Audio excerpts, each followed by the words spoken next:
Olá, amigos. Estamos iniciando mais um programa de estudos da doutrina espírita.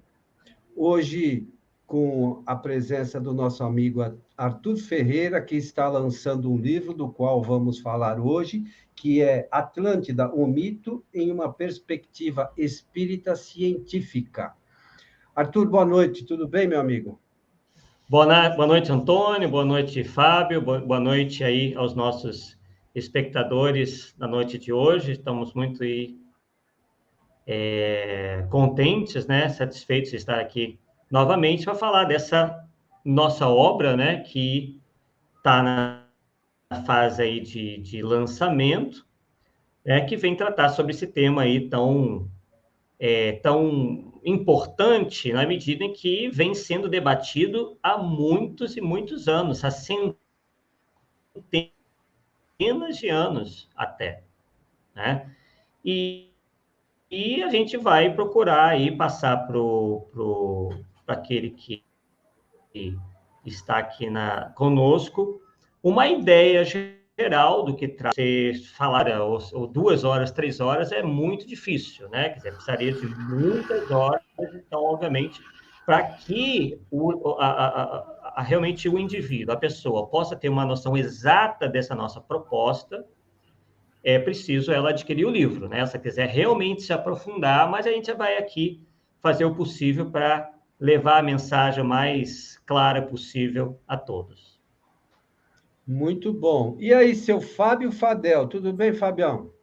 Tudo bom, Coelho? Um abraço muito grande a você, ao meu amigo, irmão já, o Arthur, lá das terras do Rio de Janeiro.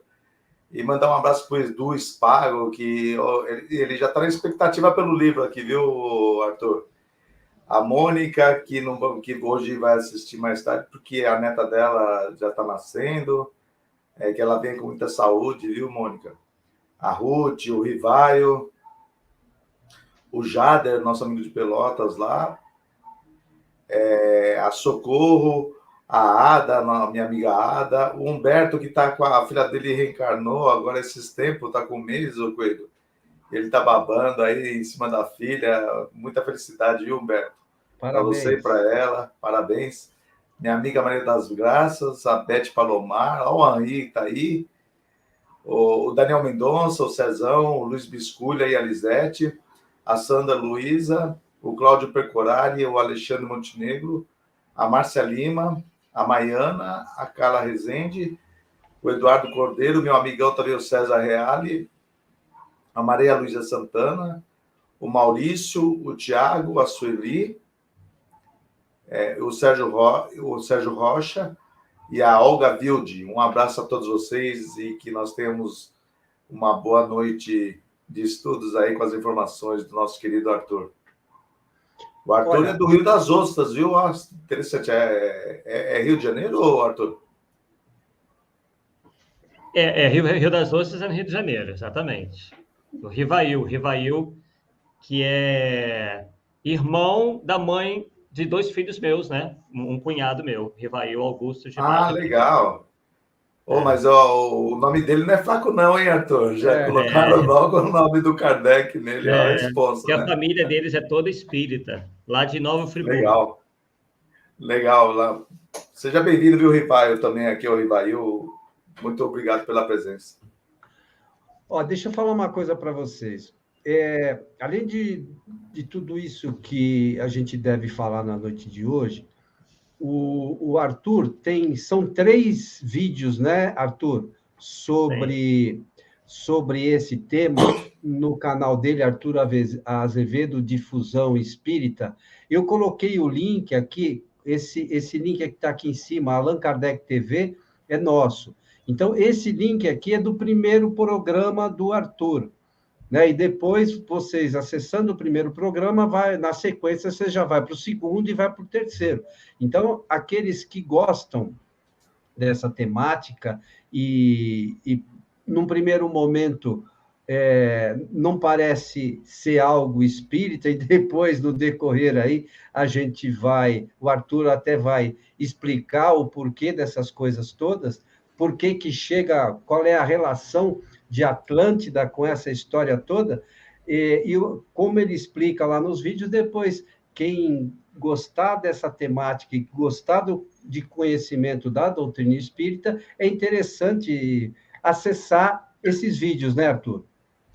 É verdade, Antônio. Lá a gente realmente está detalhando bastante. Eu percebo que foram 3 vídeos aí de quase 2 horas cada um pouquinho mais, outro pouquinho menos, porque realmente é uma história que já vem sendo contada há muitos anos e vem sofrendo modificações, né, conforme aí a imaginação, conforme o público, conforme os interesses, inclusive, de quem quer propagar esse mito como sendo uma verdade absoluta, né? Então, na nossa obra, a gente cita, né, faz um apanhado histórico, desde Platão, que foi o primeiro a citar a questão de Atlântida, né, até os nossos dias, inclusive no movimento espírita, né? E nós explicamos no livro como essa ideia surgiu, né, obviamente com Platão, e depois vamos acompanhando as modificações da ideia, né, como já dissemos anteriormente, e concluímos que realmente se trata de um mito. Só que o mito, contrariamente ao que alguns pensam, não é uma mentira. O mito é uma mistura de verdades com mentiras, né?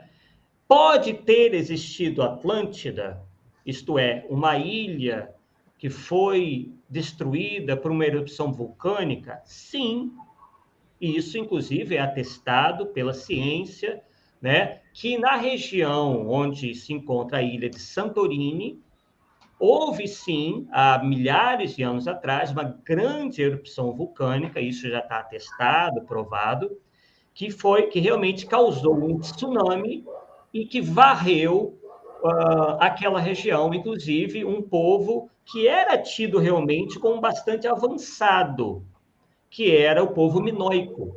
Mas não avançado no sentido tecnológico, como contam hoje, que os atlantes tinham até celular, computador, enfim, isso que contam hoje é já uma modificação muito grande, né?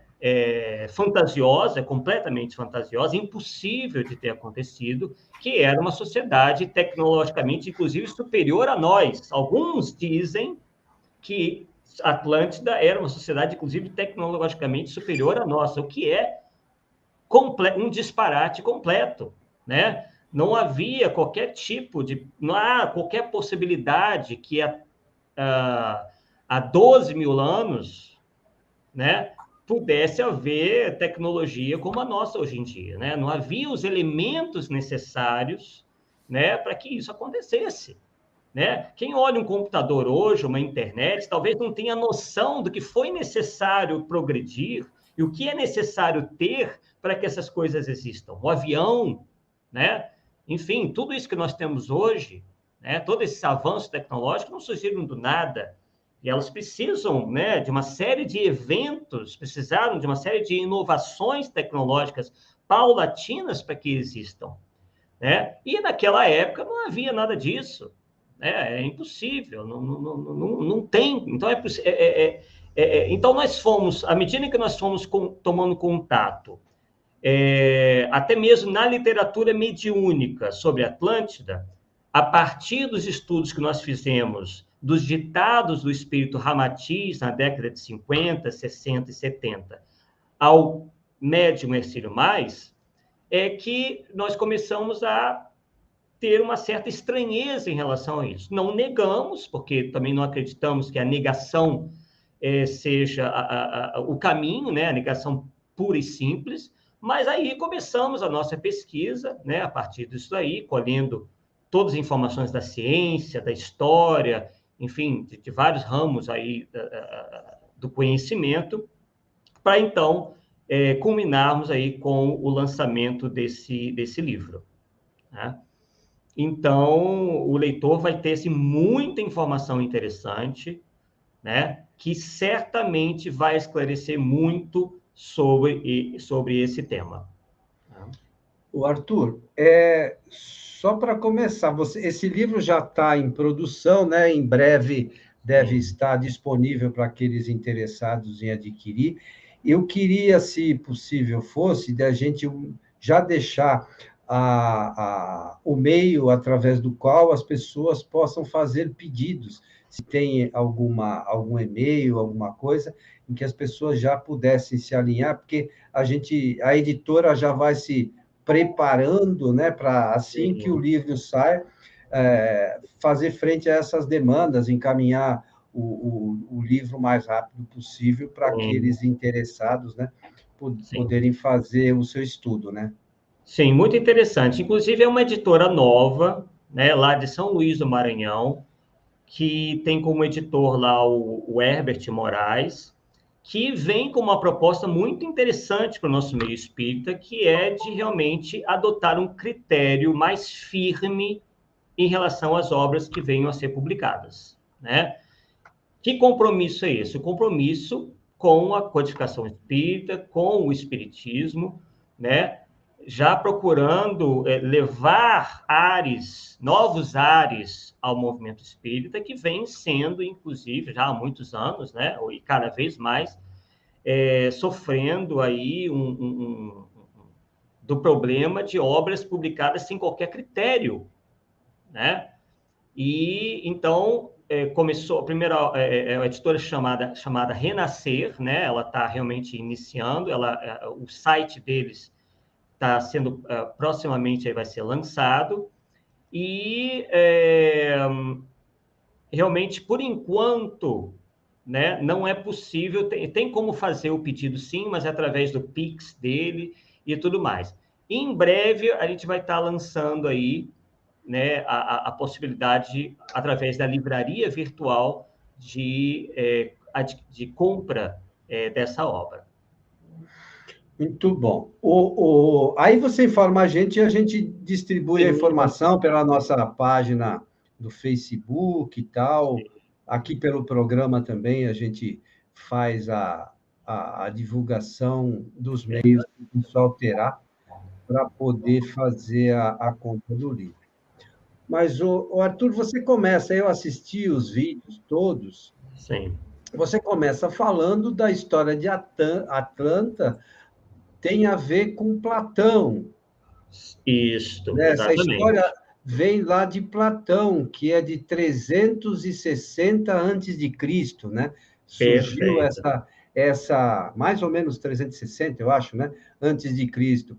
Eu queria, acho que era legal você contar rapidinho como é que essa história surgiu para o pessoal entender, né? Muito importante, pergunta muito relevante.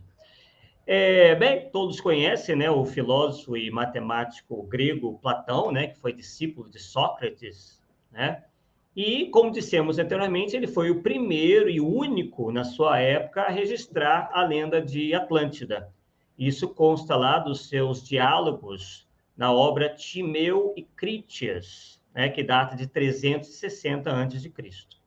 Platão teria ouvido falar de Atlântida através de um legislador ateniense, que era o Solon, né, que teria dito a ele que, visitando alguns sacerdotes egípcios, né, na cidade de Sais, que é a antiga capital do Antigo Egito, durante a 24ª dinastia, e eles contavam, né, que esses sacerdotes egípcios teriam contado a Solon sobre essa ilha, uma ilha muito vasta, que teria desaparecido por volta do ano de 9.600 a.C., né? E ela se encontrava ali junto ao Estreito de Gibraltar. E é possível perceber que, na verdade, essa história é contada todo o tempo através de Platão como sendo algo realmente pertencente à mitologia. Tanto é que eles relatam, né, que a Atlântida seria habitada pelos chamados Atlantes, que seriam descendentes de Atlas. e Atlas era filho de Poseidon, o deus do mar. Então, tudo é contado justamente como uma alegoria mitológica, né? Em nenhum momento é dito, né, claramente que Atlântida teria efetivamente existido. Mas é aí que entra a questão do que nós falávamos, do mito, onde se pega um fato que efetivamente ocorreu, que foi a erupção do vulcão Tera, né, também chamado de erupção minoica ou erupção de Santorini, e aí se começa a se utilizar dessa catástrofe climática para, então, colocar uma história ali que tem até um sentido moral importante. Os estudiosos de Platão, os acadêmicos, inclusive Aristóteles, né, nunca, em momento nenhum, interpretam essas palavras de Platão como sendo a descrição de algo que efetivamente ocorreu.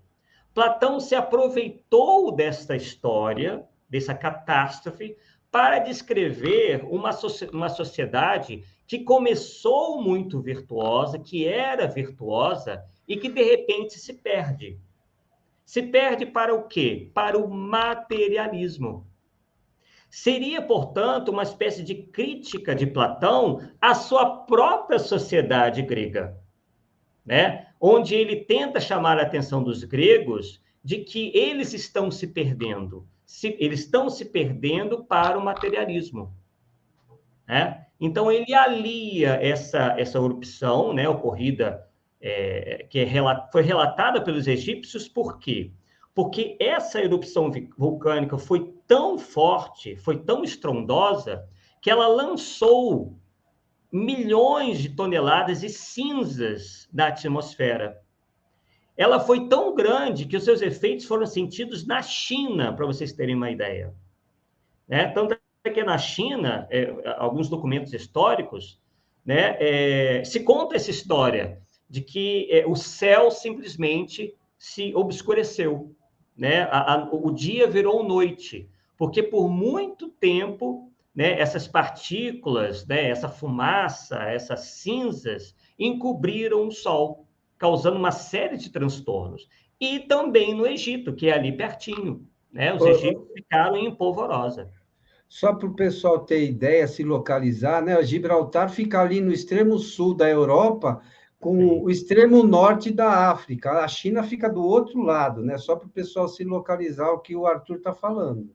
Exatamente, uma distância realmente muito grande, né? E os cientistas, como disse anteriormente, eles constataram que realmente houve uma erupção muito grande, né? Uma catástrofe realmente de grandes proporções naquela região, né? Mas isso ocorreu, inclusive, erupções como essas, a ciência nos diz que ocorreram nos últimos milhões de anos naquela região, né? Principalmente na região de Santorini, que era uma vasta ilha circular e que teve a sua topografia bastante alterada, né? Passando a formar um arquipélago de 3 ilhas, que se chamam Tera, Terásia e Aspronísio, né?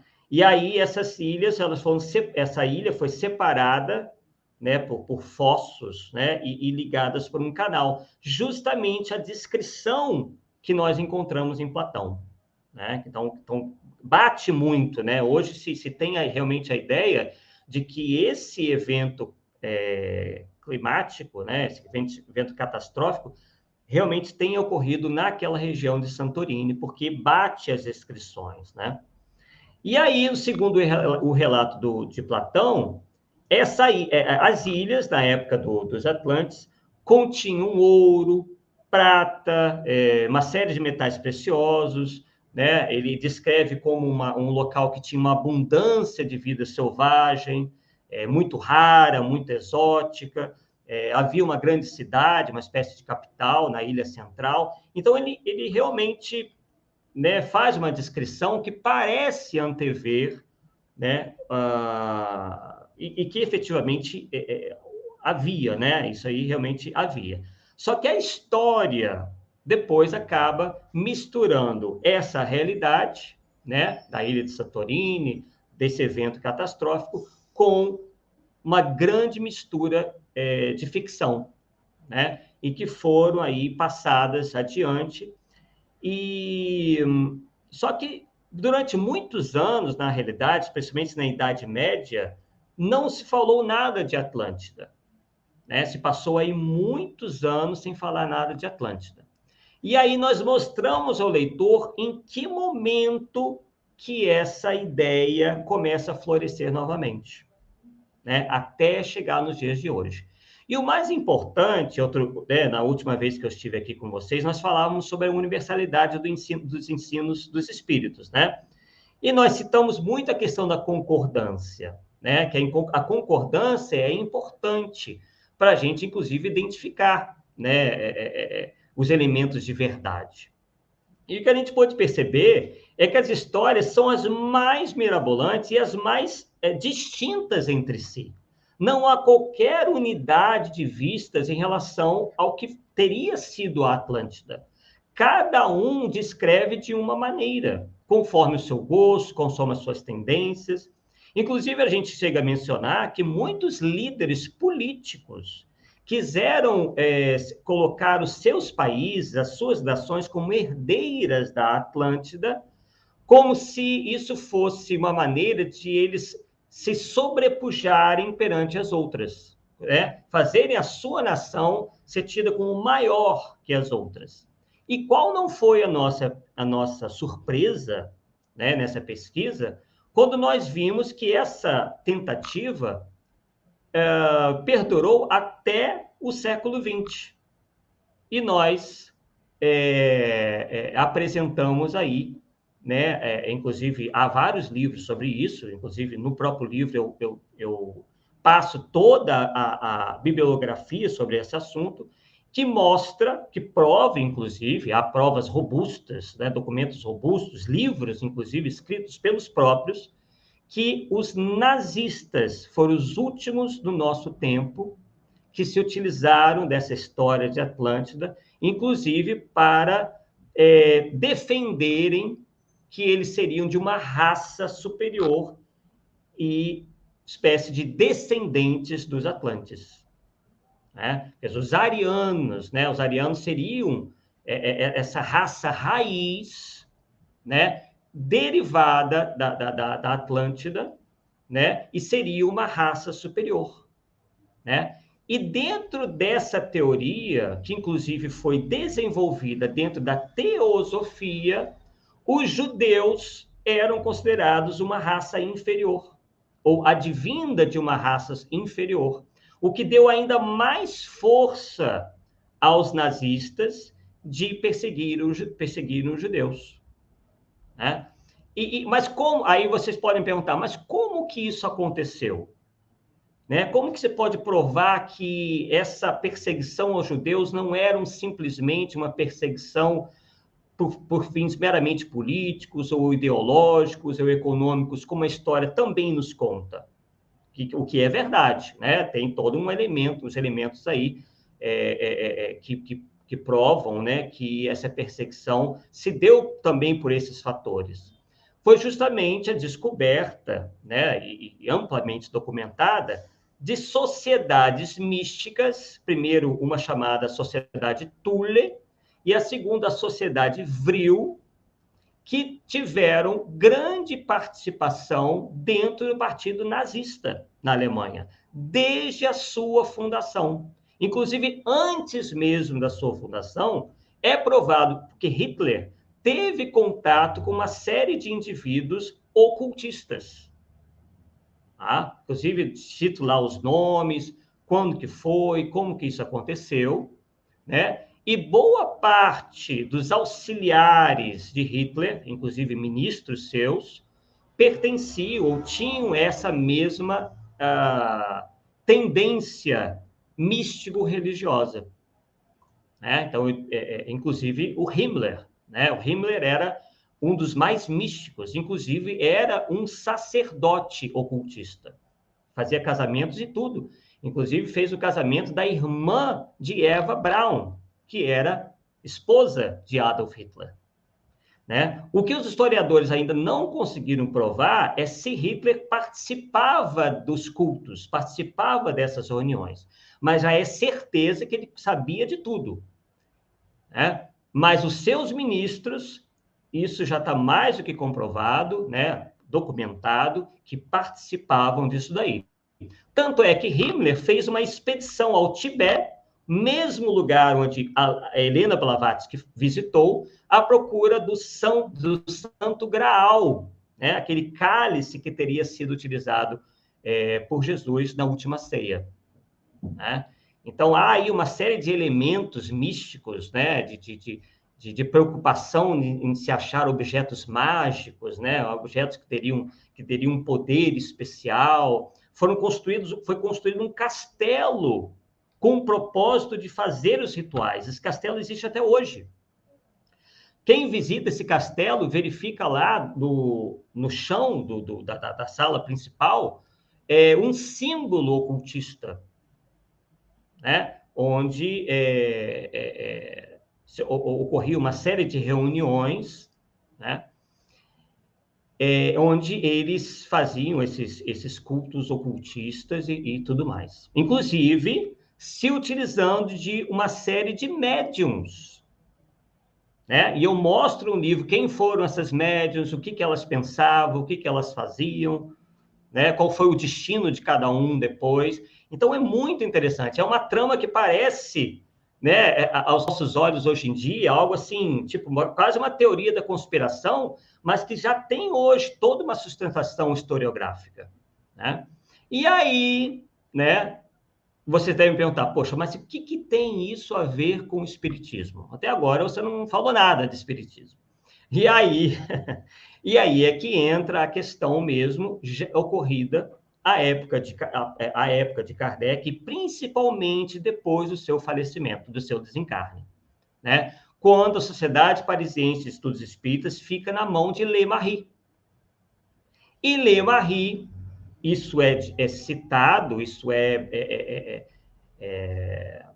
detalhado por Berthe Fropo em seu livro, né? Berthe Fropo, para quem não conhece, era uma espírita francesa, né? Muito amiga do casal Kardec, né? Allan Kardec e Amélie Boudet, que se aproxima, inclusive, muito de Amélie Boudet depois do desencarne de Kardec, porque Amélie Boudet fica, né, muito triste, né? Naquela época, as mulheres sem um marido, né, era como se o chão, né, não existisse mais, né? A pessoa fica sem chão, fica sem, né, uma sociedade ainda muito voltada para a figura do homem como chefe da casa, aquela coisa que nós já conhecemos, né? E Berthe Fropo verifica que Le Marie começa a ceder muito espaço na Sociedade Parisiense de Estudos Espíritas a dois grupos principais, rustenistas e teosofistas, né? Inclusive dando espaço na Revista Espírita aos seus escritos, às suas ideias, e Berthe Fropo ali verifica que essas ideias, essas teorias, essas doutrinas, nada tinham a ver com o espiritismo. Muito pelo contrário, eram em pontos importantes conflitantes, completamente conflitantes com a doutrina espírita. Então, ela vê ali que a Sociedade Parisiense de Estudos Espíritas está trilhando um caminho tortuoso e perigoso de desvirtuamento doutrinário. E aí ela chama Gabriel Delane, né, espírita desde sempre, desde garoto, né? Gabriel Delane chega a conhecer Kardec, inclusive muito jovem, e falou, não, aqui não tem mais espaço para gente. Então, está havendo desvirtuamentos doutrinários. Le Marie, inclusive, se torna um teosofista, né? Ele se torna, inclusive, presidente de uma espécie de núcleo teosofista em Paris, né? E também começa a namorar ali com os rustanguistas, que cada vez mais encontram espaço para divulgar suas ideias, né? Então, Berthe Fropo, em seu livro, descreve muito bem isso, né? E acaba fundando, junto com Gabriel Delane, né, uma outra sociedade, né? porque viu que ali tinha esses problemas, inclusive outros problemas de ordem financeira, que os recursos estavam sendo utilizados de maneira errada, de maneira indevida. Né? Então, ela faz essa série de denúncias, inclusive é um livro muito interessante, né? Que pode, inclusive, ser baixado gratuitamente na internet. Né? E na nossa obra, nós transcrevemos as partes mais importantes, né? Onde Bert Fropo faz esses comentários, né? Inclusive, sobre a ingerência e a influência que a teosofia e o rustanguismo, mas ela, inclusive, ela é bem mais enfática em relação à influência da teosofia. Né? E por que eu estou citando essa questão da teosofia? Porque coube à teosofia, né, como dizíamos anteriormente, a revivescência do mito de Atlântida nos nossos dias. Não somente através de Madame Blavatsky. Na verdade, Madame Blavatsky não produz nada sobre Atlântida. Ela vai buscar em outros autores, né, que escreviam ficção sobre Atlântida. Os livros nos quais Madame Blavatsky começa a se basear e insere nos seus livros foram escritos como obras de ficção pelos seus autores. Né? E aí ela revive isso daí e nós fomos buscar também que a teosofia, no finalzinho do século XIX e o início do século XX, vira uma grande moda, principalmente na Alemanha, mas na Europa toda, inclusive, na França, na Alemanha, na Europa toda. Né? E aí, nisso, é que surge a Sociedade Thule, muito ligada aos estudos da teosofia, do ocultismo, do orientalismo, né? E, como dissemos anteriormente, essa Sociedade Thule e depois a Sociedade Vril são descobertas, digamos assim, pelos nazistas, né? Porque viram ali corroboradas as suas ideias antissemitas, né? Porque se falam de raças superiores, raças inferiores, essa coisa toda, que invade também o nosso meio anos mais tarde. Né? E aí que é uma questão realmente muito... que vai gerar, essa nossa obra vai gerar muita polêmica, porque nós citamos lá como realmente uma entrada dentro do movimento espírita em relação a essa crença de que a Atlântida existiu dentro desses parâmetros aí de uma sociedade super avançada, que, enfim, uma série de fantasias, né, que se criaram em cima do relato de Platão, né, através da obra Os Exilados da Capela, de Edgar Armond. E estudando, né, a biografia de Edgar Armond, nós não tivemos que fazer muito esforço, está na própria biografia dele. A simpatia que Edgar Armond tinha pelas doutrinas orientalistas, principalmente a teosofia. E, para quem não lembra, o livro Exilados da Capela fala e cita muitas vezes Atlântida, né? O interessante é que Edgar Armond não diz onde ele extraiu aquelas ideias, em momento algum. Só existe uma menção, né? Assim, existem 3 menções. Ele faz uma menção a um ditado de Emmanuel, né? No caso, o livro A Caminho da Luz, onde Emmanuel cita Atlântida. Ele fala um pouco da Gênese de Allan Kardec e também cita a Gênese bíblica, né? Para meio que construir o seu arcabouço teórico ao falar de Capela e ao falar de Atlântida. O que, a princípio, inicialmente, nós julgamos que não se desvia do corpo doutrinário, porque na Gênese de Allan Kardec realmente fala, né, de espíritos degradados de outros planetas, né, que não acompanharam a evolução do seu planeta, né, espíritos retardatários na evolução, e que acabam tendo que reencarnar em outros planetas, né? Mas em conformidade com seu nível evolutivo. Até aí, tudo bem, né? Só que aí ele começa a entrar em detalhes, que em nenhum momento os espíritos desceram a esses detalhes na codificação espírita, elegeu um suposto orbe, né? Um suposto planeta, que hoje nós sabemos que é uma estrela, né? Que é a estrela de Capela, e que esses espíritos de Capela teriam encarnado e formado a Atlântida, né? Seria um Atlantis, né? E aí, Edgar Armond, quem se lembra nisso no livro vai ter facilidade em recordar, fala das 5 raças raiz, enfim, ele passa a reproduzir ipsis literis toda a teoria que nós encontramos na teosofia. E isso ele não menciona. Por que será? Certamente temeroso da maneira com que os espíritas iam encarar isso.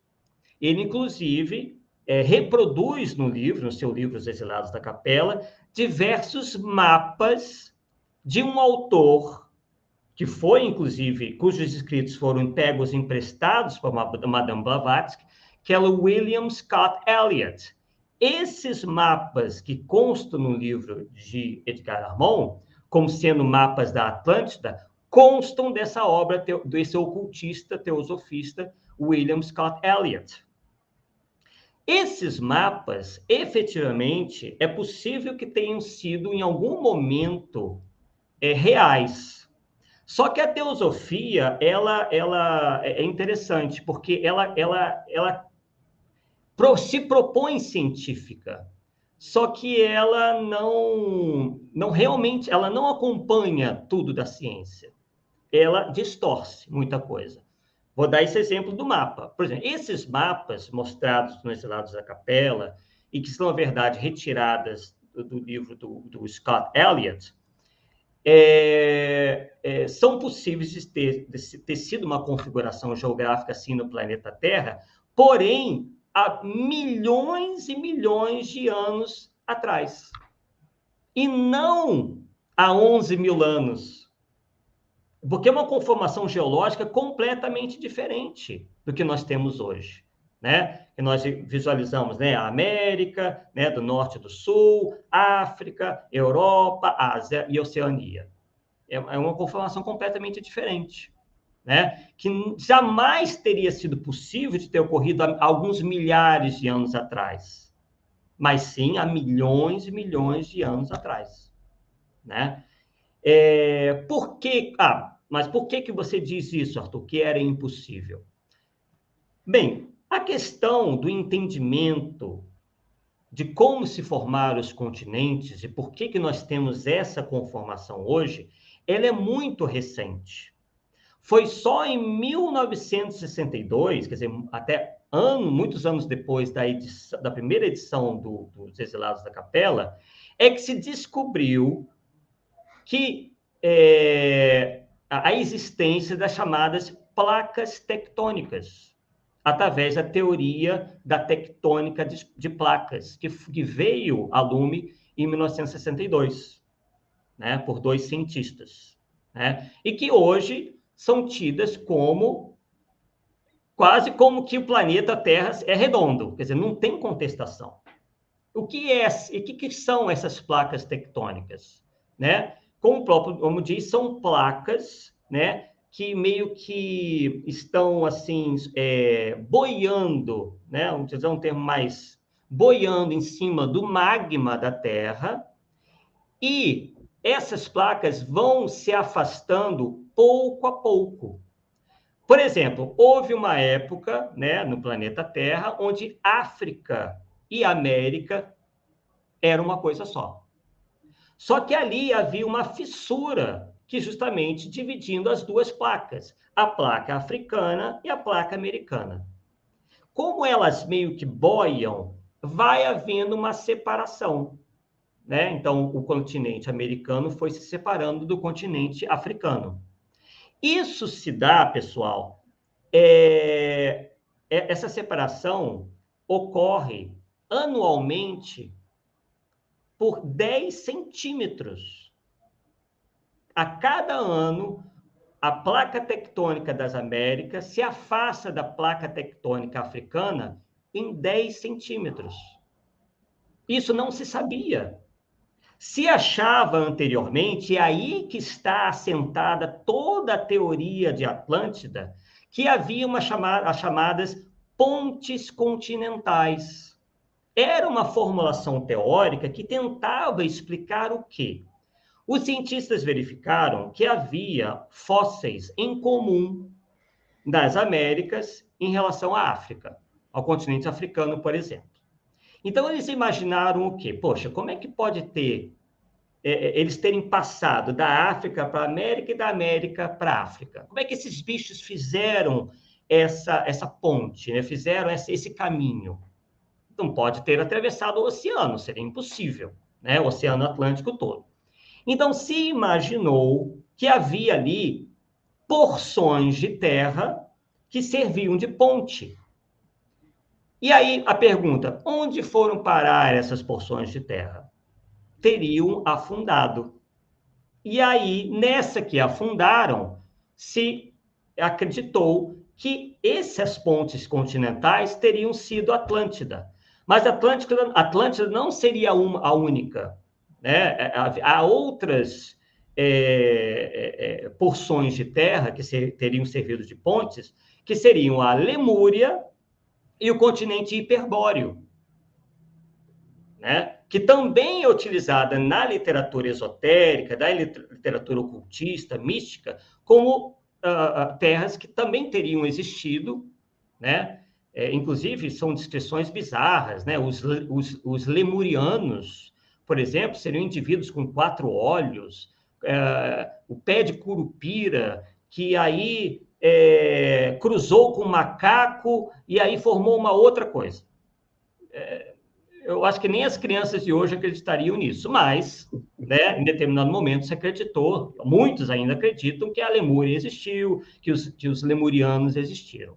Por que se chama Lemúria? Por causa dos lêmures, que são primatas que hoje se encontram confinados em Moçambique, que é uma ilha, uma grande ilha, né? E aí o pessoal se pergunta, poxa, como é que eles ficaram confinados aqui, né? E aí veio a teoria da Lemúria, para tentar explicar a existência desses primatas tão unicamente na ilha de Moçambique, não, na ilha de Madagascar, desculpem, tá? Não é de Moçambique, não, Madagascar, tá? Bem, então a teoria era essa, que havia as pontes continentais que teriam servido de pontes para esses animais terem, né, da África para a América e da América para a África. Né? Essa é a teoria anterior. E com a explicação da teoria das placas tectônicas, chamada teoria tectônica de placas, se verificou que, na verdade, esses continentes eram realmente uma coisa só e que, ao longo de milhões de anos, foram vagarosamente se separando. Né? Tanto é que as placas tectônicas hoje são até fotografadas. Na Califórnia, por exemplo, é possível fotografar a falha de San Andreas, que inclusive é motivo até de Hollywood explorar bastante, porque os cientistas dizem que aquela é uma falha muito assim, especial, porque um dia aquilo ali vai dar um problema danado, né? Aquela placa. E porque ela é assim... em algum momento, ela vai se mexer um pouco mais do que deveria, e poderá causar aí um cataclisma gigantesco. Né? Isso foi explorado por vários filmes aí, eu acho que aquele 2012, né, que fala sobre uma espécie de fim do mundo, trata muito disso. Né? Então, as placas tectônicas, hoje, são uma realidade, uma contestação científica incontestável. E aí, quando surge a teoria tectônica de placas, o pessoal se apercebe que não há mais motivo nenhum em acreditar que todo um continente teria submergido. Mas essa não é a única constatação. Hoje se tem elementos se tem instrumentos, se tem tecnologia suficiente para vasculhar o fundo do mar. E até hoje, e aí eu cito os vários cientistas renomados, né, que dão lá o seu veredito. Seria impossível um continente inteiro submergir. E se fosse possível, nós teríamos que encontrá-lo. Como é que um continente inteiro, maior até do que as Américas, quase que o tamanho da África, submergido e nós não encontrarmos nada? Né? Hoje existem os radares, existem os sonares, existe toda uma espécie de vasculhamento do fundo do mar. E como é que isso não aparece? Né? Então, o que nós mostramos no livro é isso. Não existe qualquer embasamento científico para se acreditar em Atlântida. E que a ideia deriva de um conto, de um mito, do mito grego, onde ele mistura elementos da realidade com uma mensagem que Platão queria dar ao seu próprio povo. Platão temia que o seu povo deperecesse em função do materialismo, do culto ao corpo, né? De deixar de lado a questão espiritual, né? Mais ou menos como contam os espíritos, né? Em relação aos próprios degredados, né? Realmente a gente vê um fundo de verdade nisso tudo, uma mensagem. Até que nós mesmos no Espiritismo divulgamos, porque tem caráter doutrinário. Que os espíritos, né? Que certo número de espíritos que não acompanham a evolução moral do planeta em que estão encarnados, eles podem vir a não mais encarnar aqui. Né? Isso tem uma fundamentação lógica, doutrinária. A questão é quando isso, né, toma toda uma questão, leva a uma questão fantasiosa, né, completamente distoante da realidade. Né? E no livro a gente verifica quais são os efeitos disso, porque parece uma bobagem. Acreditar em Atlântida ou não acreditar não vai fazer nenhuma diferença, mas faz sim. E é isso que nós demonstramos também no livro, porque isso acaba levando a toda uma sucessão de pensamentos que colidem com a doutrina espírita. Né? E o compromisso, e nós aí ressaltamos o compromisso da doutrina espírita com a verdade. Não há espaço no espiritismo para hermetismo, não há espaço no espiritismo para misticismo, para crenças que não se tem balizamento na realidade, na verdade. Né?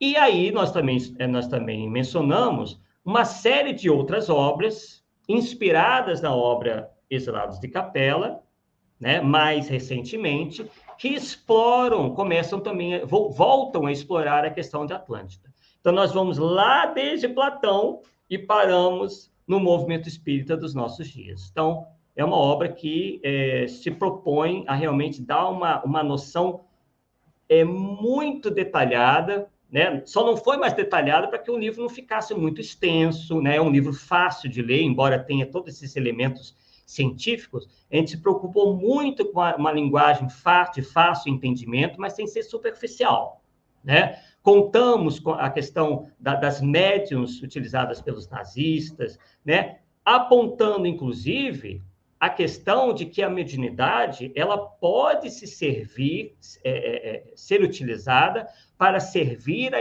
interesses espúrios. A gente tem uma ideia, às vezes, muitos de nós, uma ideia muito romanceada, né, de que, nossa, fulano é médium, então ele só vai receber espírito bom, ele só vai receber boas instituições. Não, a mediunidade é neutra, a gente aprende isso com o espiritismo. Mas, infelizmente, no movimento espírita se romanceou muito a questão da figura do próprio médium, né? Do endeusamento à figura do médium. E a gente vê ali que a mediunidade, né, lá junto aos nazistas, foi utilizada para fins assim terríveis, inclusive com cultos, isso há registros de cultos feitos com crianças, rituais feitos com crianças. E por que eles pegavam as crianças e faziam esses rituais, inclusive tirando a vida de muitas dessas crianças? Fazer um parênteses aqui, essas crianças geralmente eram crianças que se tornaram órfãos na Primeira Guerra Mundial. Então, algumas delas foram cooptadas lá pelo pelos nazistas e por esses dois grupos ocultistas, né, o da Sociedade Thule e depois da Sociedade Vril. Para quê? Porque se acreditava que existia uma substância de origem telúrica, quer dizer, da Terra, que era uma substância mágica. Assim, ela se servia a tudo. E o nome dessa substância, dessa energia, se chamava Vril. V-R-I-L. Né? Por quê? Porque um determinado autor escreveu também uma obra, inclusive na mesma época do Júlio Verne. Né? Naquela época de Júlio Verne, se tornou também uma outra moda, né, muito grande, assim, uma coqueluche, se escrever obras de ficção científica. Surgia ali a ficção científica. Né? Então, um determinado autor escreveu um conto, né, uma história, um conto fictício, de que havia uma sociedade que habitava misteriosamente, ou habitava secretamente, o interior oco da Terra. E eles tinham o conhecimento da manipulação dessa energia telúrica, a qual se chamava Vril. Inclusive, eles eram chamados de... o nome dessa sociedade do interior oco da Terra se chamava Sociedade Vrília. Inclusive, há movimentos espiritualistas muito próximos, ou que tentam se aproximar do espiritismo, que acredita até hoje que a Terra é oca. Podem verificar aí na internet, quem ainda não viu. Que a Terra é oca e que lá vive uma civilização. E até eles juram de pé junto que existe essa civilização, que não sei o quê, que eles volta e meia fazem contato conosco, que vai herdar uma terra, eles vão ser os herdeiros de uma terra renovada, mas isso tudo baseado nessa obra da época do Júlio Verne. E que também foi tida como por Madame Blavatsky, né, a fundadora da teosofia, como sendo não apenas um conto, mas também uma realidade, uma verdade. Né? Tanto é que os nazistas vão atrás do domínio dessa força telúrica, dessa energia telúrica chamada Vril, para, segundo as médiuns da sociedade Vril, essa força ia ser utilizada pelos nazistas para vencer a guerra. Então, eles tinham que dominar essa força, porque dominando essa força, essa energia telúrica chamada Vril, eles iriam vencer a guerra. E essas médias recebendo os espíritos lá, que diziam tudo isso para elas, diziam que tinham tido sonhos, enfim, toda essa fenomenologia mediúnica explorada, né, como sendo uma fonte de revelação a favor dos nazistas, a favor da ideologia nazista. Então, esse é um apanhado, né? É uma pena a gente não poder se alongar muito nos detalhes, mas vocês tiveram aí um apanhado bastante razoável dos temas que nós abordamos no livro, mas vocês podem continuar fazendo perguntas aí. Foram só os melhores momentos, né, Arthur? Exatamente. O Arthur, então o pessoal fala uma série de coisas, mas o que nos causa estranheza é o movimento espírita, né, não aceitar certas coisas que são descabidas como sendo verdades. As pessoas não param para analisar, e eu imagino, pelo que você relata, que esse foi talvez o motivo da sua pesquisa desde o início. Como é que essa história Atlanta, esse troço existiu mesmo, para chegar aqui, aí o cara fala que os caras vieram do planeta, aí fizeram essa civilização, enfim. e tantas outras coisas que foram colocadas no movimento espírita que não tem a menor relação com as obras fundamentais. Há não muito tempo atrás, tivemos as crianças índigo, as crianças cristal, lembra disso? E o pior, que grandes pessoas tidas como grandes espíritas acolhem isso como verdadeiro. Agora tem até um que tem, como é que chama o lugar lá, Fábio? O Fábio tá o microfone fechado. Qual lugar, Coelho? De onde? Tem um lugar novo aí que os caras assistiram no filme Os Vingadores. E o pessoal Wakanda.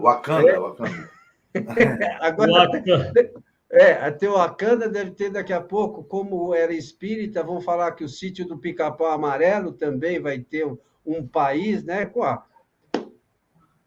Eu vou levar essa sua.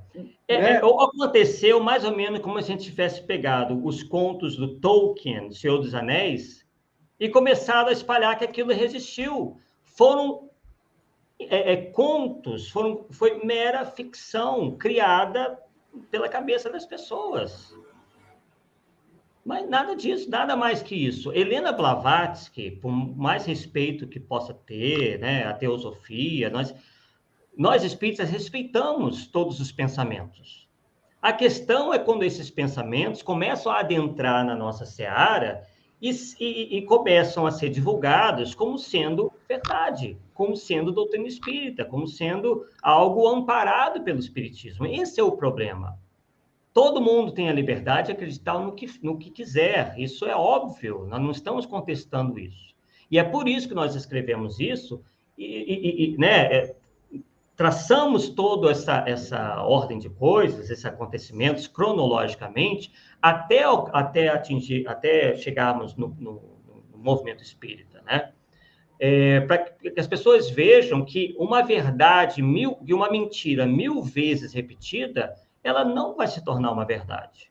O fato de Atlântida ter sido acreditada por centenas de anos, isso não torna isso uma realidade, né? Ainda mais vindo de onde vem, né? Modernamente veio de escritores de ficção científica, e aí nós falávamos de Helena Blavatsky. Helena Blavatsky não tinha qualquer compromisso com pesquisa, ela é uma mulher que sequer tinha, né, muito inteligente, mas sequer tinha curso superior, era uma época que as mulheres geralmente não tinham acesso a muita informação, né? Mas não só ela, não estou culpando só ela, não, porque ela era líder, mas ela tinha vários outros, inclusive homens, assessorando-a, né? Mas que eram pessoas crédulas, né? Que, enfim, realmente místicos, né? Indivíduos místicos, que, enfim, só procuraram reforçar aquela série de coisas.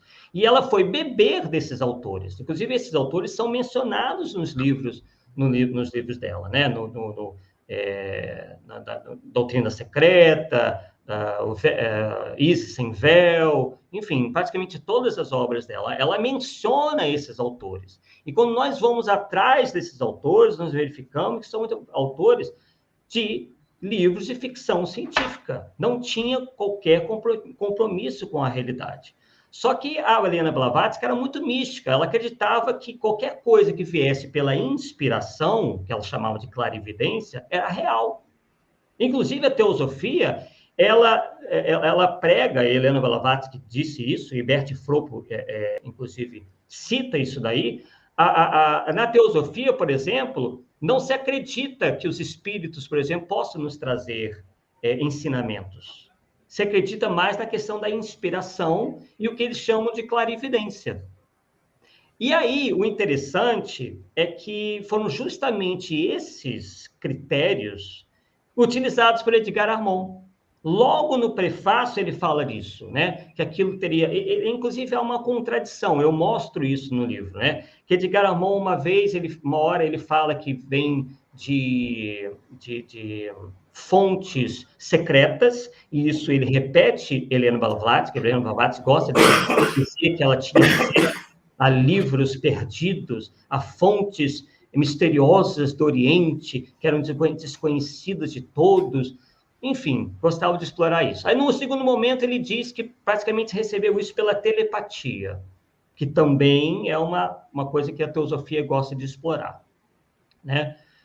E então é isso, quer dizer, inclusive a questão da clarividência é utilizada por um teosofista chamado Leadbeater, que foi aquele que escreveu um livro onde ele descreve como seria a civilização marciana.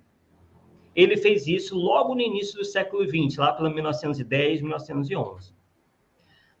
Até 1950, esses escritos de Leadbeater não haviam sido traduzidos ainda para o português. Tá? Mas, de alguma forma, isso caiu no conhecimento de um outro indivíduo, também muito fã da teosofia, muito fã do ocultismo, muito fã do orientalismo, chamado Hercílio Mais. Hercílio Mais chega, isso inclusive está na biografia de Edgar Armand e na biografia do próprio Hercílio Mais, escrita pelo próprio filho dele, que é o Mauro Mais, que Edgar Armand e Hercílio Mais, por terem essa concordância e essa simpatia pelas doutrinas orientalistas, em especial pela teosofia, passam a escrever cartas um para o outro, onde o tema principal que eles discutem é o seguinte: poxa, o movimento espírita, o espiritismo, deveria incorporar aquilo que a teosofia ensina, aquilo que o rosacrucianismo ensina, aquilo que o ocultismo ensina. No meu entender, Hercílio Mais nada mais escreve as obras atribuídas a um espírito de oriental chamado Ramatiz, porque ele vê no movimento espírita que, escrevendo em nome de um suposto espírito, ele adquiriria maior credibilidade. Ele percebe isso. Poxa, eu não estou dizendo que ele foi mal intencionado, e apenas foi uma estratégia que ele se utilizou para fazer as ideias da teosofia, a doutrina que ele efetivamente acreditava, fosse também acreditada pelos espíritas. E passa, então, a escrever em nome de um espírito de oriental, dizendo aquelas coisas todas. E isso, quem conhece, sabe que criou uma grande celeuma no movimento espírita. Celeuma que existe até hoje, né? Que foi inicialmente denunciado por Herculano Pires e por Jorge Rizzini, né?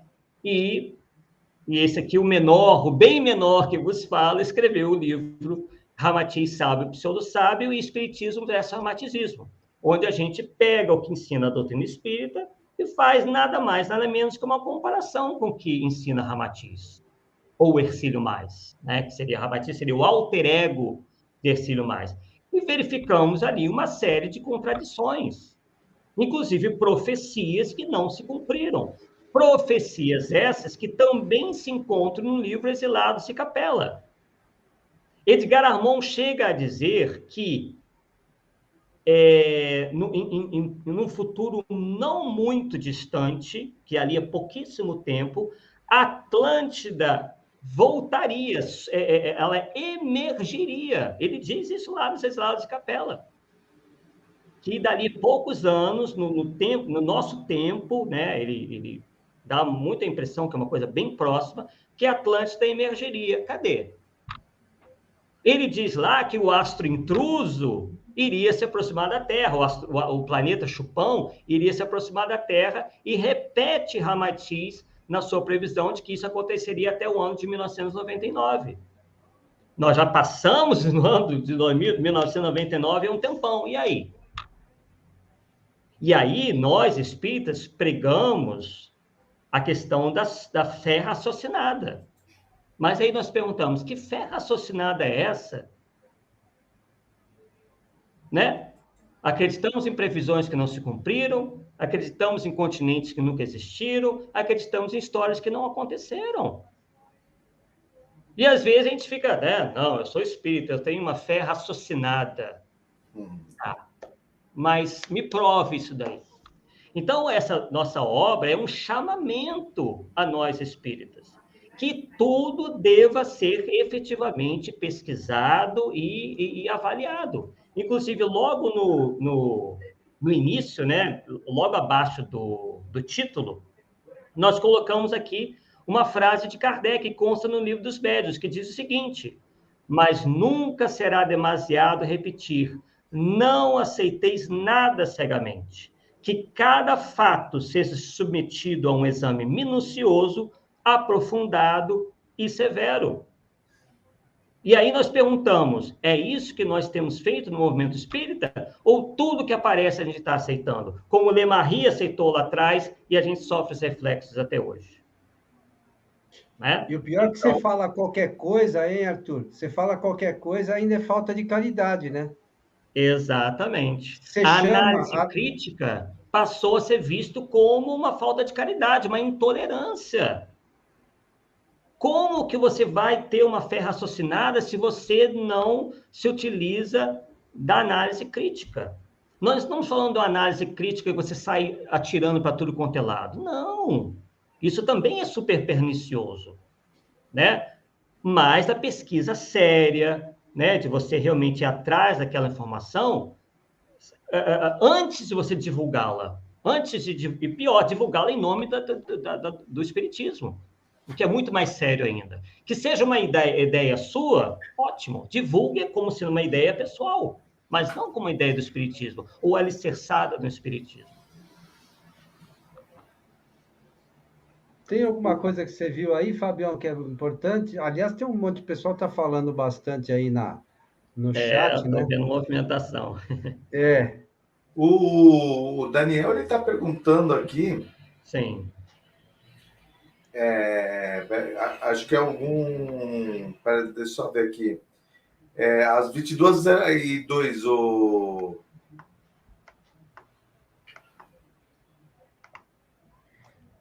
Arthur, eu quero saber sua opinião com base nas suas pesquisas. Lemarri simpatizante da teosofia e do rostenguismo?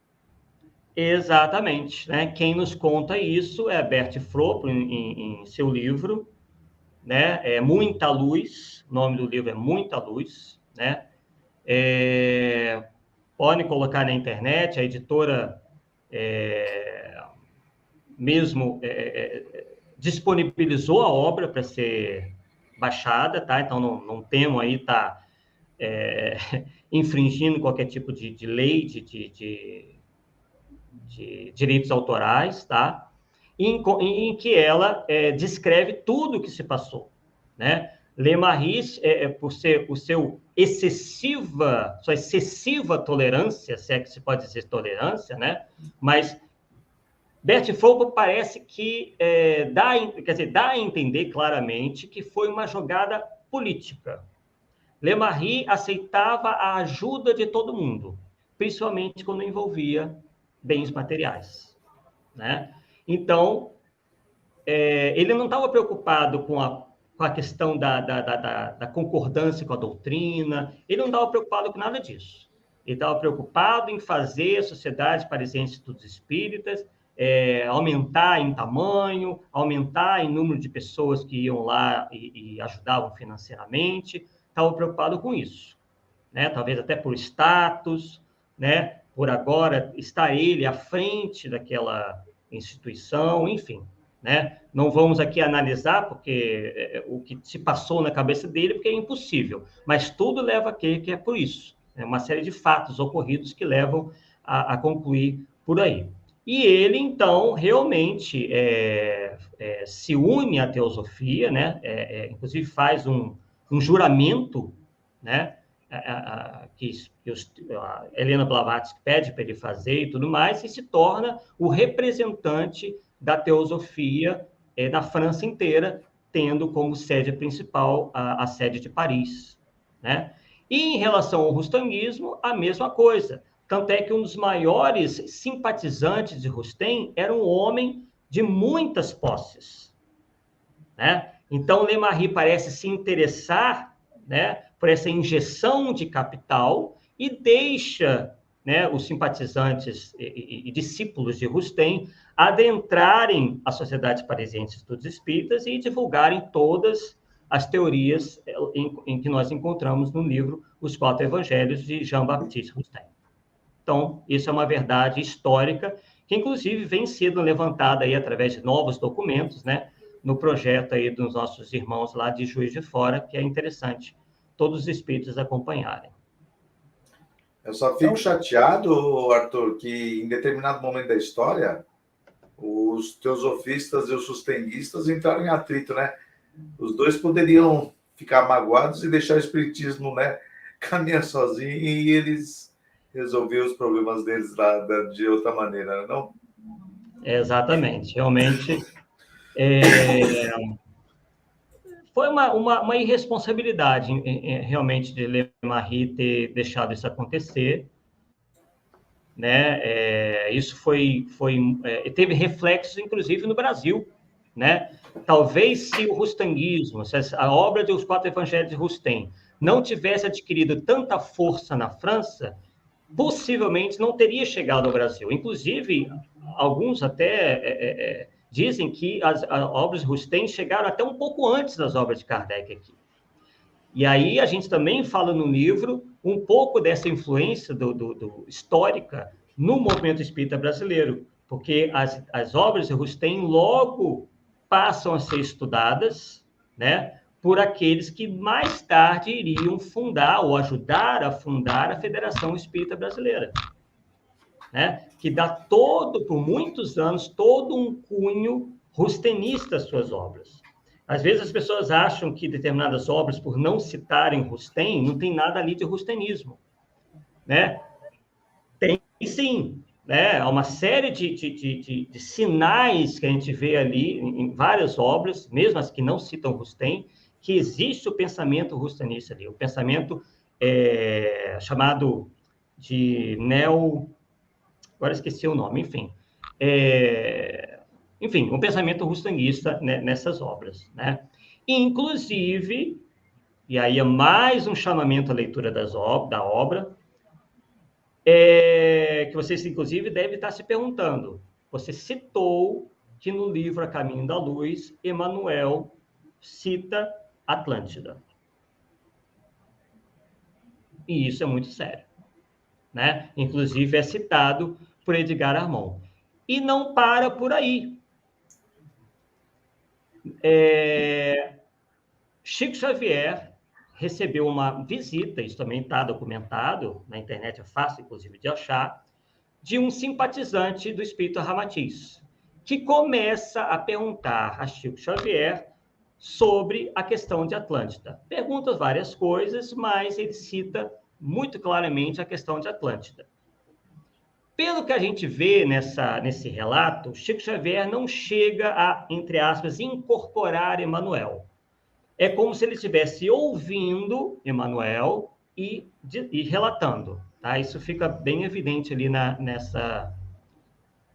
E Emmanuel, mais uma vez, confirma que Atlântida existiu e que havia, inclusive, um líder atlante chamado Antúlio, que para os ramatizistas, Antúlio teria sido uma encarnação anterior de nada mais, nada menos do que Jesus de Nazaré. E aí? Como é que nós vamos nos comportar? Não se trata aqui de rasgar tudo o que o Espírito disse, mas nós vamos ficar de que lado?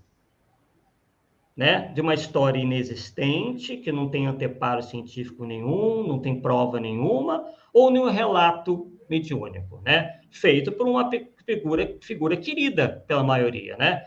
Embora se possa discordar uma coisa ou outra de Chico Xavier, mas ele, enquanto figura humana, é muito querido por todos. Ninguém é capaz de atacar, nem é nossa intenção atacar Chico Xavier, né? Mas, se a gente se propõe a ter uma fé raciocinada, a gente vai ter que, infelizmente, fazer algumas concessões à nossa emoção e colocar os pés no chão. O espírito errou, ou houve alguma espécie de falha na recepção da mensagem. Há várias possibilidades. Agora, no meu entender, não é possível mais sustentar essa ideia de que Atlântida existiu, né? Seja de onde venha de onde vier, né? Ah, é uma postura muito radical. Nós mudaremos de ideia na mesma hora, no primeiro momento, se houver uma descoberta que desminta isso tudo, que inclusive a ciência hoje já mostra, nós rasgaremos tudo que nós escrevemos, não publica mais, faremos uma outra dizendo completamente o contrário, não temos problema nenhum com isso. E essa é a nossa posição. A gente tem dito aqui, o Fábio, eu, o Milton, o Henrique sempre participa com a gente. Quinta-feira vai participar lá do nosso estudo do livro Céu e Inferno. A gente sempre diz isso, não tem problema, compromisso com esse ou aquele. A gente tem compromisso com a verdade, né? Falamos recentemente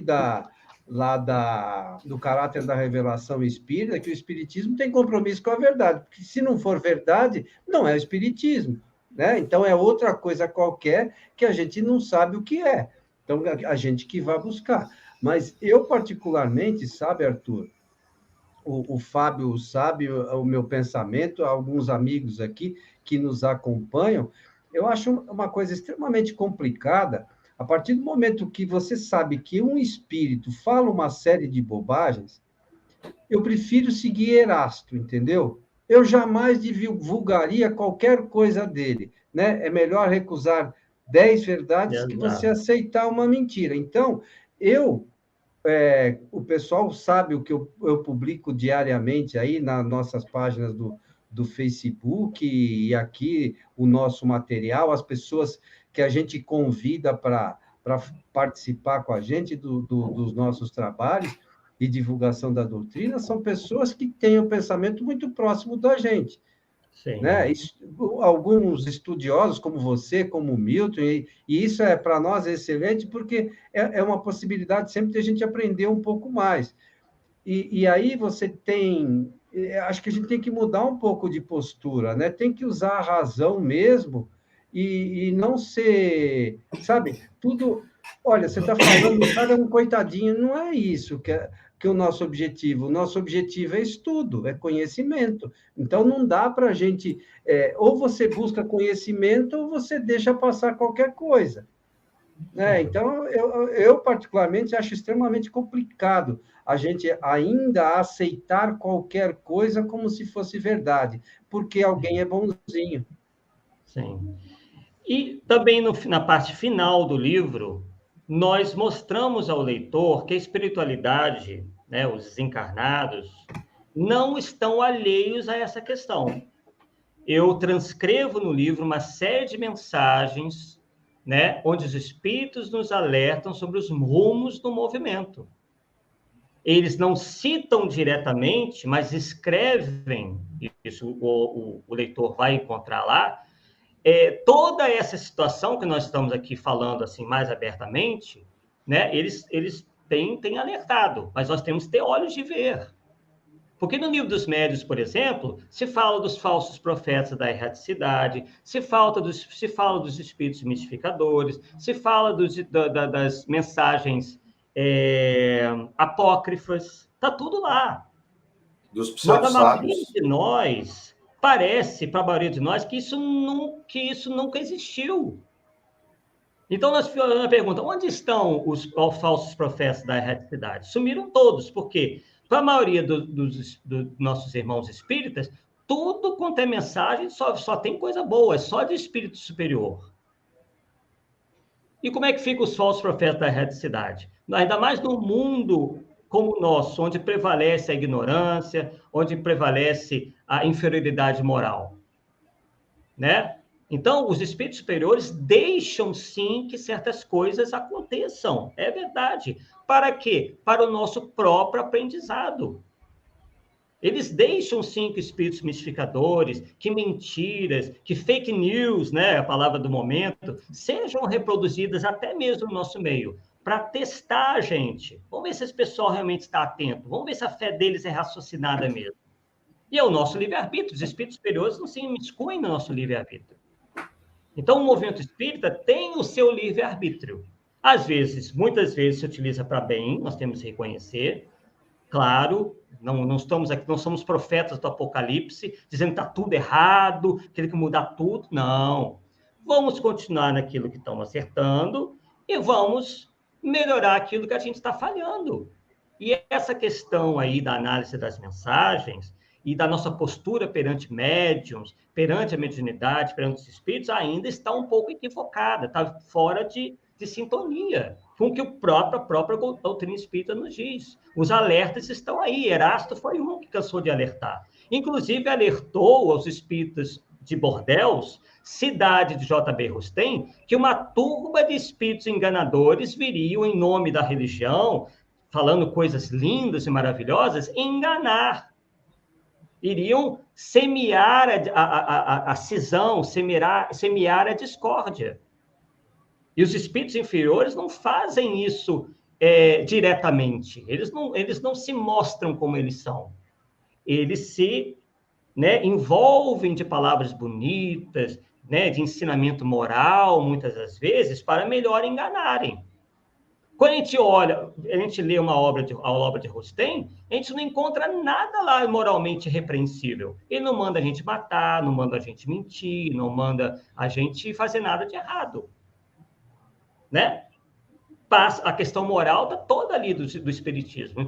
Inclusive, os rustenistas se jactam disso, que o ensino moral dos quatro evangelhos é maravilhosa. Nós até concordamos, porque não tem nada ali de muito terrível, não há nada ali discordante com a mais simples moral. Mas aí que vem, eles levantam essas polêmicas de corpo fluídico, de Atlântida, estou falando agora no geral, dessas coisas todas, para semear o quê? Aquela polêmica inútil. Porque Kardec fala que a polêmica em si é boa, a polêmica que vale a pena ser debatida. Agora, vem esses espíritos lançando temas polêmicos que são completamente irrelevantes. E alheios à doutrina, Mas são irrelevantes. Oi? E alheios à doutrina, Não tem nada a ver com o espiritismo, Entendi. E não tem nada a ver com o espiritismo, Exatamente. Não tem nada a ver. Não tem nada a ver. Exatamente. Mais alguma pergunta? Você viu mais alguma coisa aí, Fábio? Não, o pessoal está comentando aqui, mas são só questões assim, eles mesmos estão comentando assim.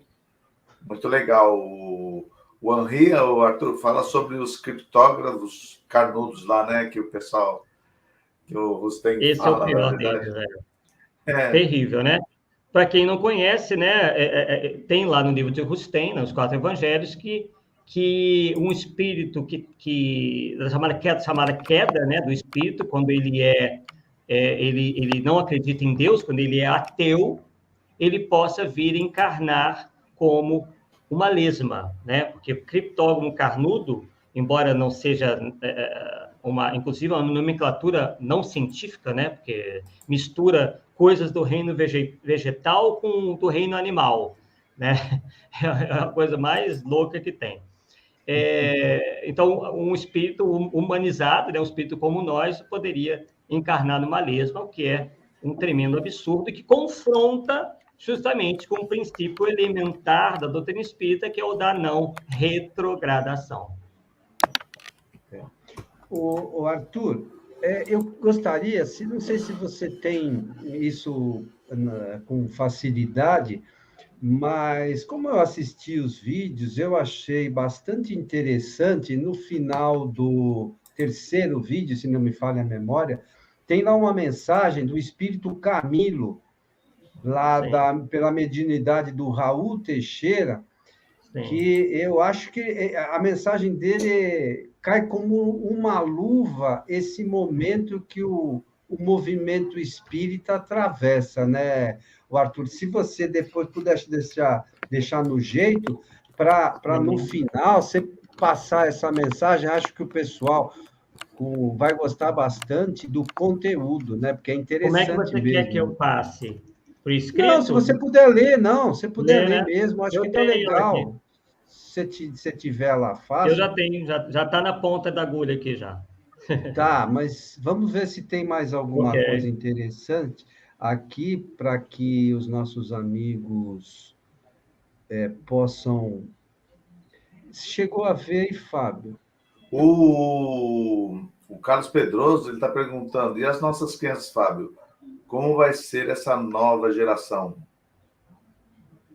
E as nossas crianças? Pergunta bastante ampla, né?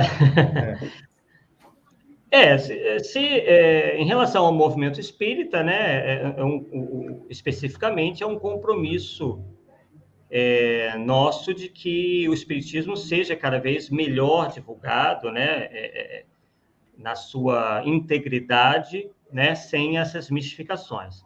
E, no geral, né, para o mundo, a gente sempre espera que haja uma evolução, né? A lei do progresso, ela é insofismável, né? Só que, às vezes, né, vez ou outra, a sociedade também ela não caminha linearmente. Há os seus altos e baixos, né? O que nós esperamos é que, né, as novas gerações realmente possam fazer do planeta Terra um planeta melhor, né? E quando nós divulgamos o Espiritismo, nós estamos também assegurando um lugar melhor para a gente numa próxima encarnação, né? É uma coisa que a gente faz pelos outros e também pela gente, né? Se a gente quer realmente que a Terra progrida na escala dos mundos.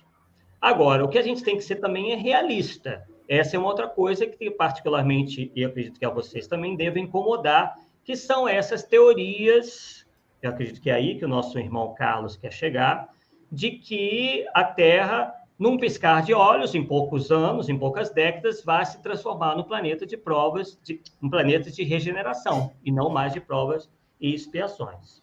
Nós somos da opinião que isso é algo também impossível de acontecer, né? Quem tem uma certa noção de que ocorre ainda no nosso planeta e acompanha como que a evolução se processa, que é, inclusive, o Espiritismo nos diz, né, que ela é lenta e gradativa, não é capaz de acreditar que em 30 e poucos anos, como estão prevendo aí que vai ser em 2057, a gente vai ter uma sociedade assim tão melhor como a gente tem hoje, né? E aí se tem levantado muito essa questão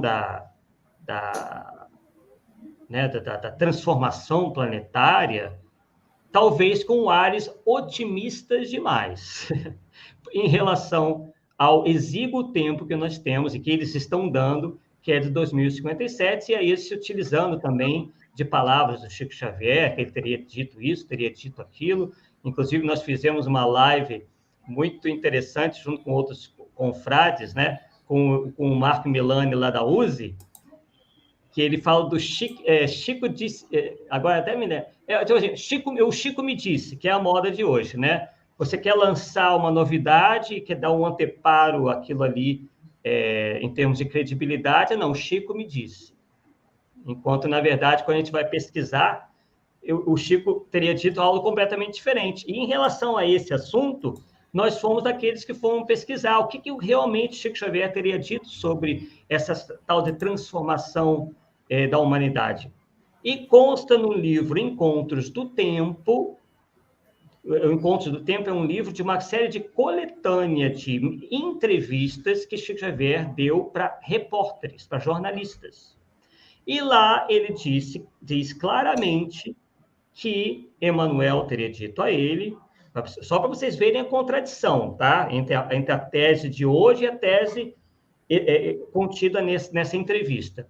Que Emmanuel previa realmente esse avanço do planeta Terra lá pelo ano de 2900, bem diferente de 2057, que hoje é divulgado por aí. Eu vi essa live, viu, Arthur? E os comentários lá eram os melhores, viu? Pessoal fanático mesmo. E ainda eles falam que eu sou talibã, mas o pessoal ficou bravo, porque o pessoal ficou bravo pra caramba, porque vocês fizeram a live muito pertinente, bastante interessante. Mas o pessoal, quando toca o nome do Chico, assim, o pessoal ficava meio bravo, né? Mesmo eu acredito que tem muita coisa que o Chico nem disse e o pessoal fica colocando na boca dele. Muitas vezes acontece isso. E alguns que estiveram lá, e é essa coisa do Chico me disse. Eu andei vendo aí umas publicações, quando eu estive lá, e não sei o quê, aí vem aquela coisa, né? Aquela descrição que não tem nada a ver com a realidade, e muito menos com a doutrina espírita, né? Aí as pessoas acham que aquilo é uma novidade, é uma nova Atlântida, né? Que eles estão trazendo na informação. E sabe o que é o pior? Muita gente acredita. Você sabe, o Arthur, eu assistia essas suas lives sobre Atlântida, né? É um estudo. Quantos anos você estuda isso? Desculpe a pergunta. Faz tempo, né? Eu tive que ler muita coisa, né? A bibliografia é bastante extensa. Mas é coisa de alguns anos, não é isso? Tem uns bons Pois anos, é. sim. Então, você é uma pesquisa de alguns anos para chegar a uma conclusão doutrinária alinhada com o pensamento dos espíritos superiores, e aí a sua live tem lá, que tem mais, acho que não tem 500 visualizações ainda. Aí você vê o pessoal falando bobagem por aí, tem live que tem 100 mil visualizações. Eu, particularmente, acho extremamente lamentável. E os culpados somos nós espíritas, né? Que nós estamos dando atenção para aquilo que não é, ou não tem nada a ver com os ensinamentos dos espíritos superiores. Até quando a gente vai trilhar esse caminho? Não é esse o espiritismo que Kardec queria para o planeta, eu acho, né? E essa questão é de fundamental importância, porque a gente entender o espiritismo tem a ver com a nossa evolução. E a maioria não entende, não se deu conta ainda disso, né? Lamentavelmente. Infelizmente, a maioria de nós ainda está num estágio onde se atrela o pensamento religioso ao pensamento mágico, né? Esse é um atavismo ancestral.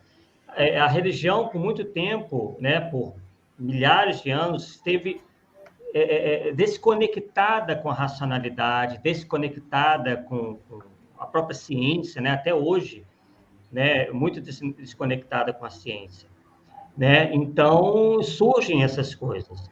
Em relação ao que você falou, inclusive a gente tem visto que esses divulgadores, inclusive dessa questão de Atlântida, eles começaram dentro do movimento espírita e aí viram que precisavam de ainda mais liberdade, aí criaram um outro movimento, né, chamado de universalismo, ou universalismo crístico. E nós fomos atrás do que eles estavam falando e fazendo, e nós verificamos lá que tem um livro, inclusive, é uma trilogia sobre Atlântida, de um determinado médium, inclusive eu cito ele no livro, onde ele, por exemplo, se coloca como um filho de Allan Kardec, numa outra encarnação, e Kardec foi um faraó egípcio X ou Y, e que na Atlântida eles todos se reuniram e tudo mais.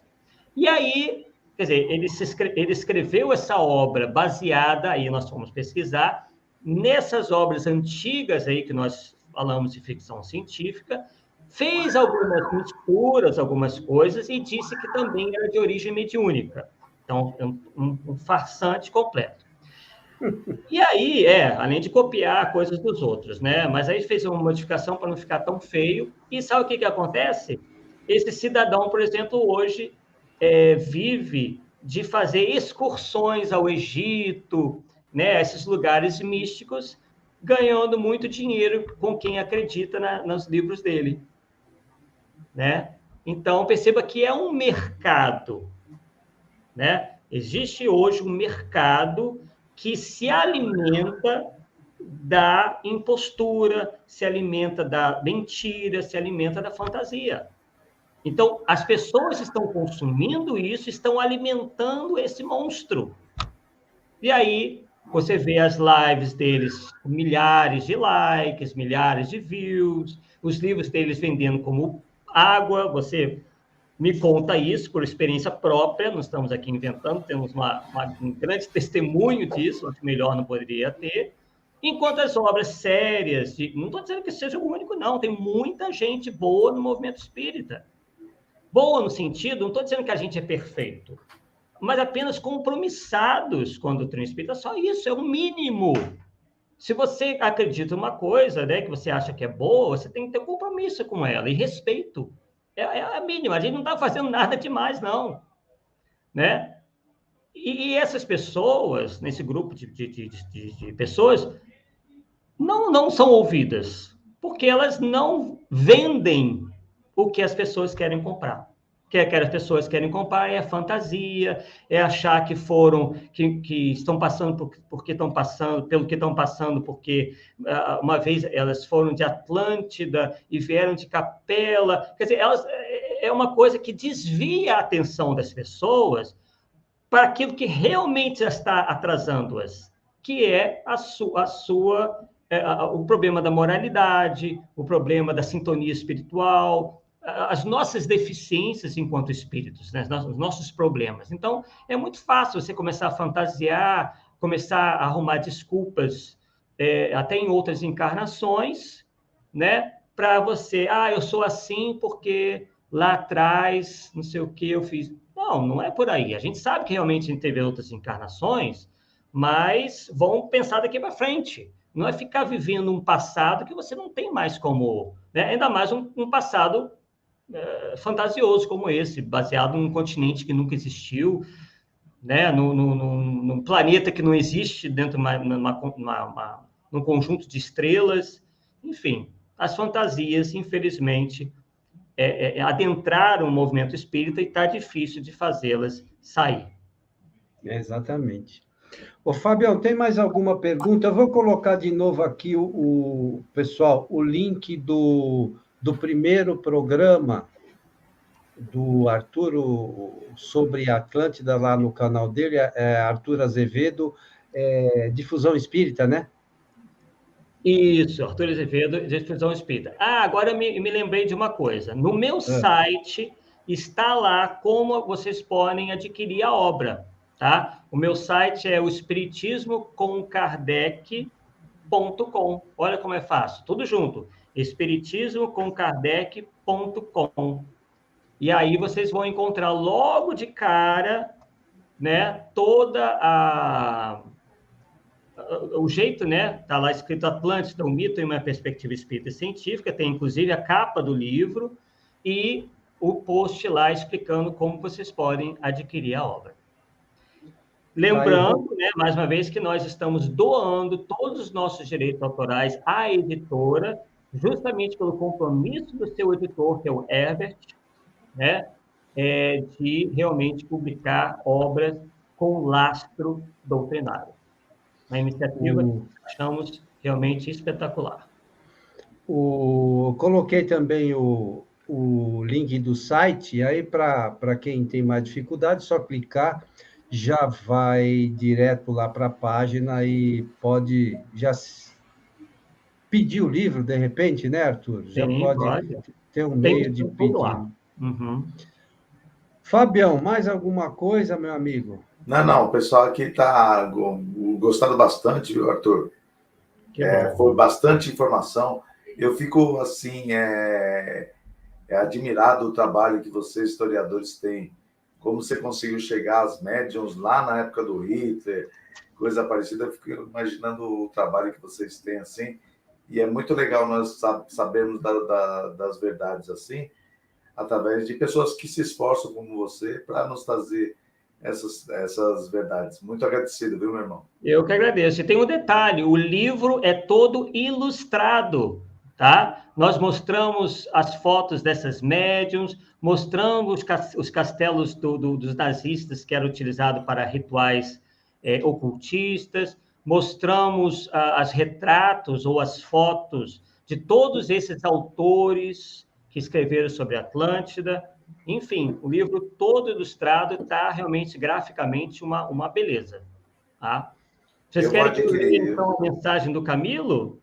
Eu quero, que gostaria, não sei se o Fábio já viu, mas essa mensagem do Camilo é bastante interessante. Se você pudesse ler para nós, eu pediria ao pessoal que prestasse atenção no conteúdo Sim. que trazido pelo Raul Teixeira do Espírito Camilo. Uhum.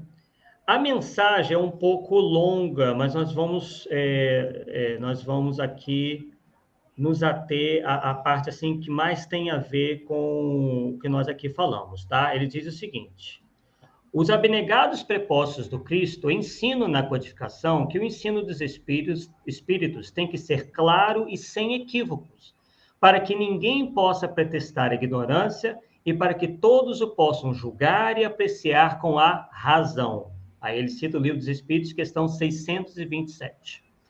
Desafortunadamente, indivíduos oriundos dos mais diversos territórios intelectuais, das mais variadas regiões morais, com as mais estranhas idiosincrasias, atiraram-se a propor alterações doutrinárias, a fazerem adaptações inconsistentes com perigosas, introduzindo ideias e práticas francamente estranhas aos textos e contexto da doutrina.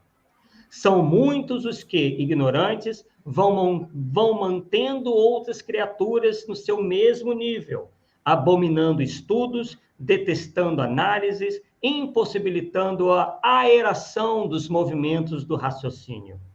Um grande número não crê no que o Espiritismo expõe, mas se vale da atenção dos crédulos e ingênuos, sempre abundantes, para impor as suas próprias fantasias, que trata de envolver com as cores da veneranda doutrina, porque sabe do desvalor do produto que oferece, querendo adesões que lhe incensem a vaidade.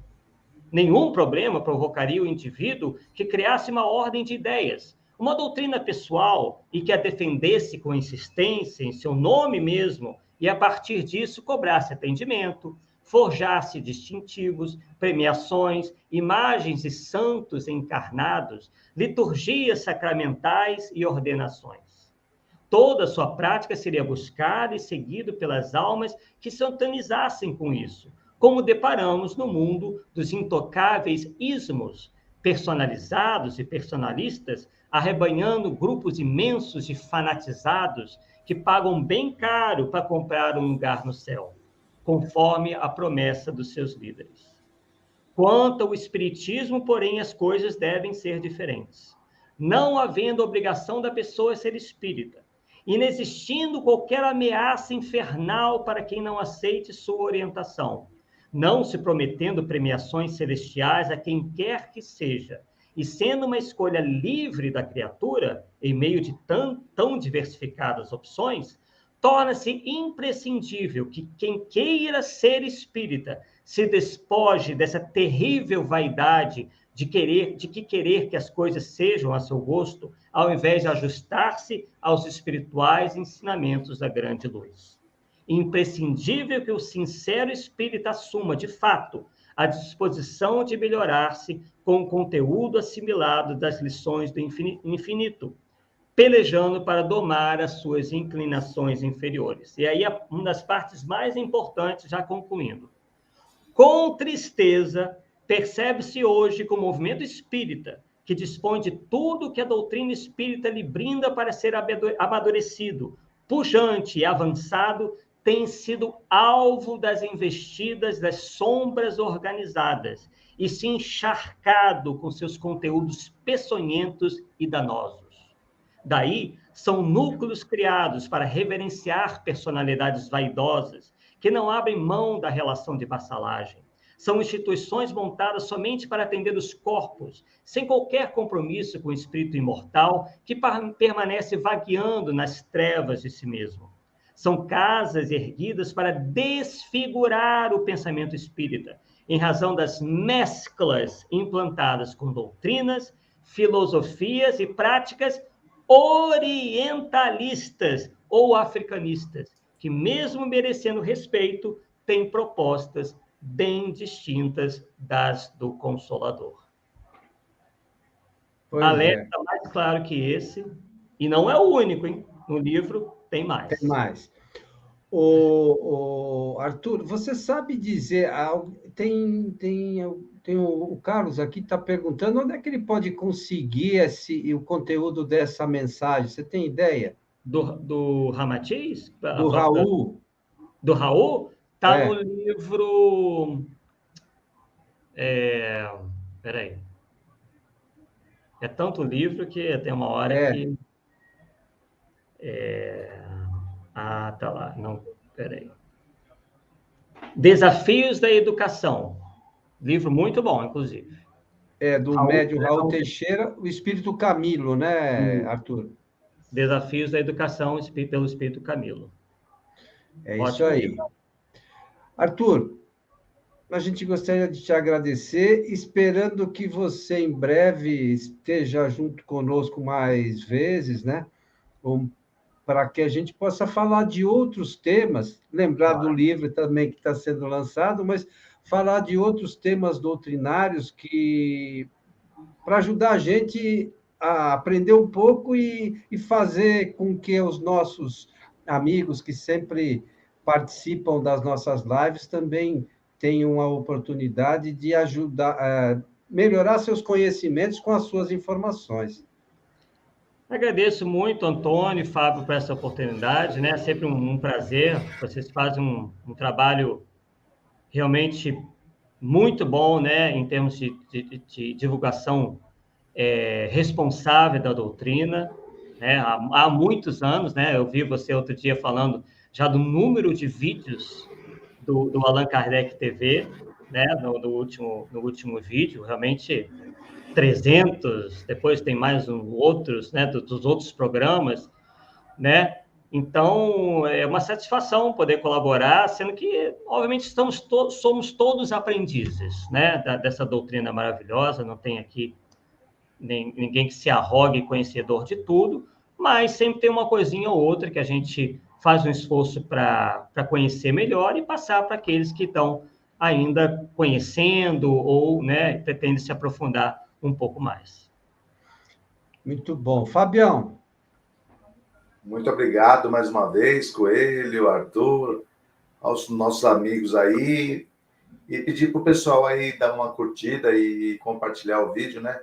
Que ajuda bastante a gente. Muito agradecido mesmo. Hoje eu ganhei bastante ensinamento, viu, Coelho e Arthur? Você me chamou a atenção para uma coisa que eu vou começar a falar. Onde estão os falsos profetas da erradicidade se todo mundo acredita em tudo? Boa, muito boa. Tudo. Todas as obras são boas, todas estão em conformidade com a doutrina. Ele deve estar dormindo, né? Porque não consegue achar nenhum deles. Erasto deve ter feito aquele chamamento lá, aquele alerta à toa. Né? Eu nunca tinha pensado nisso, viu, Arthur? Eu gostei muito disso aí. É isso aí, meus amigos. E quinta-feira eu quero convidar a todos que estaremos aqui com o nosso estudo do livro Céu e Inferno. Vamos falar do purgatório. Né? Então, é um tema bastante interessante. O Henri, ele já mandou os slides, deve ter uns 8.000 slides, quase. Ele é um pouco... Não, é brincadeira, essa vez são poucos. Mas quinta-feira estaremos juntos aí para mais um estudo do livro Céu e Inferno. Arthur, mais uma vez, obrigado, grande abraço. Fabião, um abraço e até quinta.